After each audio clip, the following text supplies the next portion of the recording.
One of the things that I'm most excited about is the new financial metric that has come out of the work that we've been doing together over a decade or so, the differential value proposition, or DVP.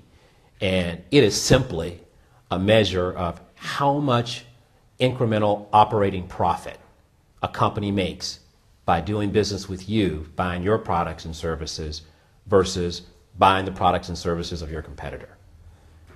That is a breakthrough. Because in order for this to take hold, there has to be a common financial metric that the organization understands, the customer understands, that you can rally around, you can measure, you can forecast, you can analyze around, so that you really know that the customer's getting more and you can prove it.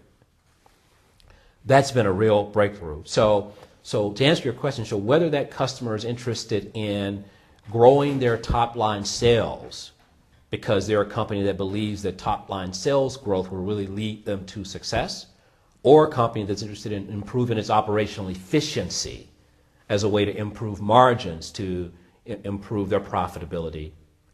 In either case, the bottom line is, how do you take those things that you would help that customer do and reduce it to a financial metric, which is a measure of their improved profitability, and to demonstrate how you've helped them improve profitability in a way that's different or more so than your competitor. What does that do internally? Well, internally now, you can sit that metric in the middle of the discussions around investments, around planning, around prioritization, and you can really help the organization get aligned and have the case for doing those things that are really most valuable for the customer, when you show how it impacts the differential value proposition. There's never been a true measurable or metric that measures competitive advantage. You ask people, are you more competitive? Do you have a competitive advantage over your customers? And they can give you a long, diatribe, very qualitative. You say, well, tell me, how much more competitive? And how does that show up with the customer? Well, before the differential value proposition, it didn't exist. So I think that's huge. It's really cool.